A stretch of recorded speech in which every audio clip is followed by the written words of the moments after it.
Hello, everybody, and welcome to this episode of I've Got This Kid.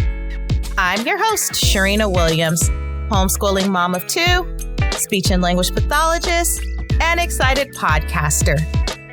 Today's question comes from Sharan A. out of Boston, Massachusetts, and the question reads as follows. Dear Sharina, I've been listening to your podcast, and I would love to learn more about baby talk. It drives me crazy when people speak goo-goo to my baby. Is it detrimental to his development and language growth? Thank you so much for sending in this question, Sharan. I'm really looking forward to talking about baby talk and why we use it and if it is important to your baby's development and growth. And I'm hoping by the end, you have a good answer for that. So let's start off with what is baby talk, aka motherese, aka infant-directed speech. Baby talk is simply the spontaneous way that mothers, fathers, and caregivers talk to their children using words like itty bitty, teeny weeny, choo choo. You might hear higher pitch ranges or wider pitch ranges, and you might hear exaggerated intonational changes. And you'll hear people say like, you want papa, or doggy go woof, woof, woof, and baby go night, night. And who's that handsome little guy? And it's so funny because we never think to ourselves when we're using baby talk, aka motherese, aka infant-directed speech, that it comes in the form of a question. Even though our poor little infants cannot answer questions, they can't give us a straight answer. But I digress. I know. So why do we use motherese? We use motherese because our little ones' brains are unable to process language like adults. So you have to think about it like this. When our little ones are in mommy's belly baking, and we call that the gestational period, by the third trimester, their hearing has pretty much fully developed. And so they're able to hear mommy's voice. And although mommy's voice sounds like it might be underwater, nevertheless, they can still hear you. And that is their first exposure to language. And with that first exposure to language, they're hearing what their symbol system is going to eventually become when they come out of your belly. So then they come out into the world, and they're hearing mommy and daddy and caregivers and sister and brother and everybody who's around who's so excited to see this little person. And what does everybody do when they see that little person? What's the first thing they do? They go up to the little person, bypass mom and dad, because after new baby comes, mom and dad, you kind of get left on the back burner. But that's a different story for a different day. But everybody goes up to the little baby and they start doing what? Hi, little baby, you're so beautiful, you're so cute. Oh, you're so... And with those pitch changes and with those intonational changes, baby is learning how to use language. How, you may ask? Because when we change our pitch and our tone and we give different inflections, we're breaking off whole words into part words. And once we break those whole words into part words and baby keeps hearing it over and over and over again, it makes it easier for them to grasp that part word. And so we see words like, oh, you want your baba. And we show them a bottle. Eventually, baby makes that connection that every time mommy says, baba, you want your baba, that means bottle. That has something to do with that. And guess what? As baby is cooing and gooing, goo, goo, goo, goo, goo, goo, goo, goo, ka, ka, ka, ka, ka, ka, ka, ka, and then you start hearing different forms of babbling, and it goes from like the gurgly babbling to like the more precise babbling. Eventually, they're going to take that babble and those objects and those words that you've been breaking into part words that whole time when you're giving them the googly woogly talk, and they're going to turn that into a word to communicate back to you. They're also communicating to you during that time. You just don't know what they're saying. So when they're goo-gooing and gaga-ing, they're saying something at some point to you. because they're practicing and they're playing with language.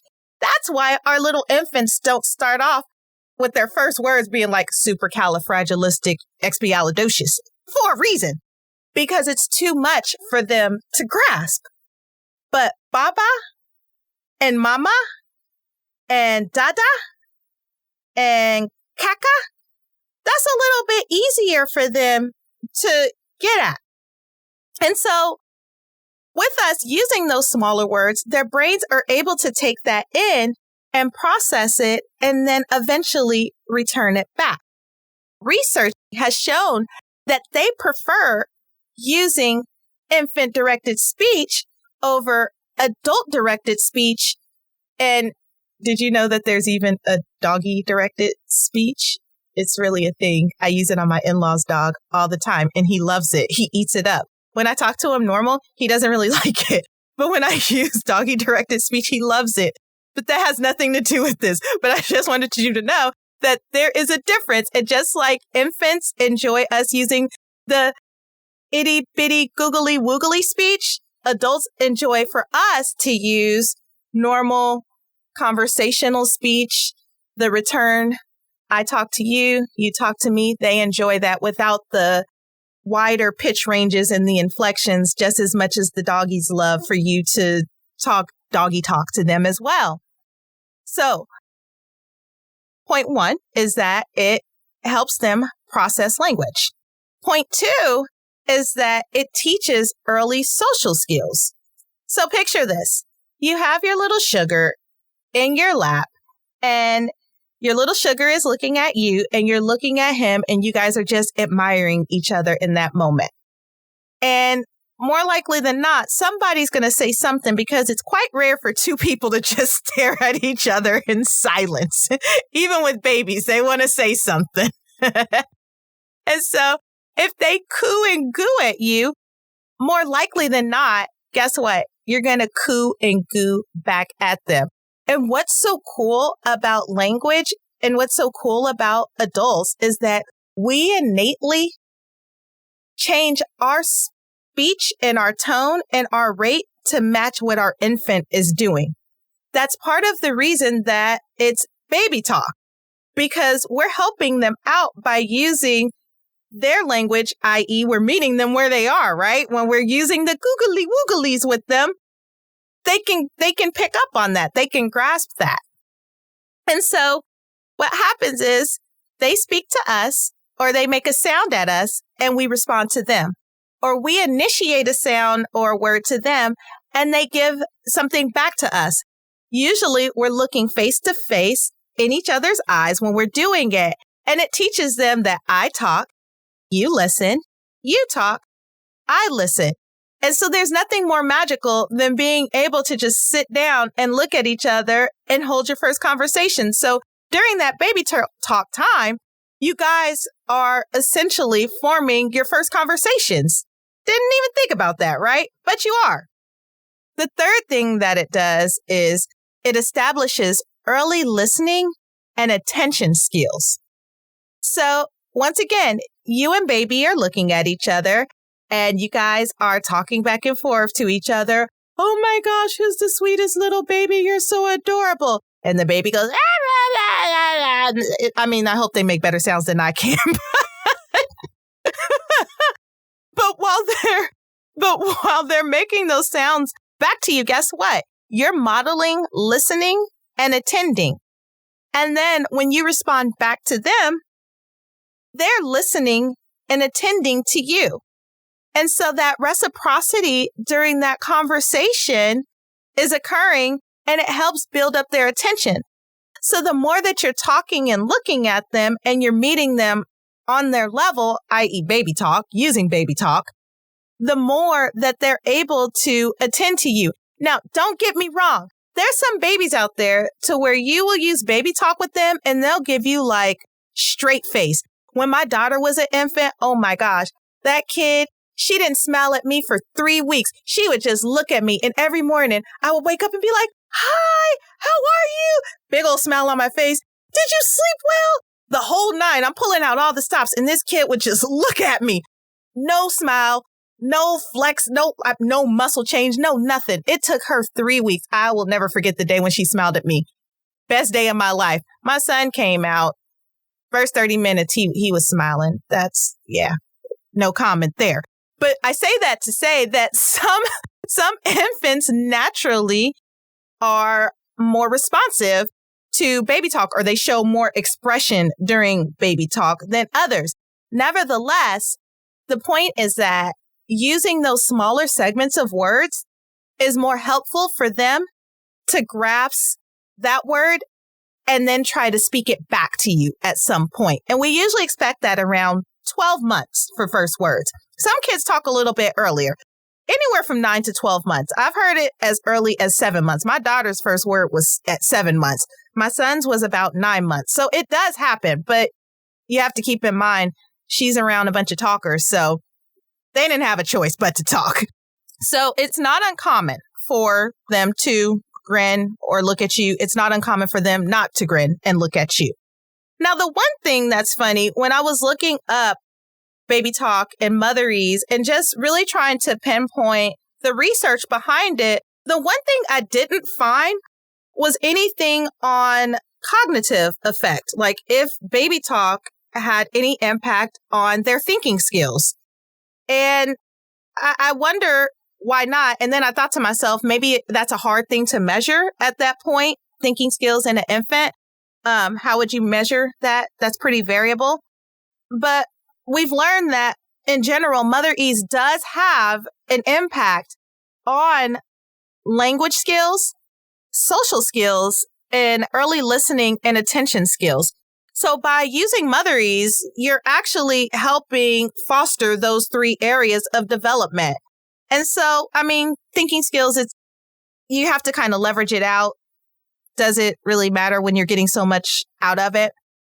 And the other part to it is there are naysayers about using baby talk, and not just based on your question, but there's actual research out there that says that baby talk is ineffective and that they don't see the use for it. And the basis for this was based on syntax. And syntax is sentence structure and how we put our words together to make sentences, and word endings like S and ED and things like that. Or just, again, sentence structure, how we put words together to make a proper sentence. So with that one, I'm kind of on the fence with that argument. And that was the only real argument that I could find, because at that point, when I'm at that age, should I say, when I'm using baby talk, and I do use baby talk. I want to be very clear. I use baby talk, and I've used it on all my nieces and nephews and on my own kids. And I found that it's something that I enjoy doing and it works. But I understand there's some people who don't enjoy doing it. But back to what I was saying, syntax. So syntax is your sentence structure. And do I feel like that's a big enough argument? Not really.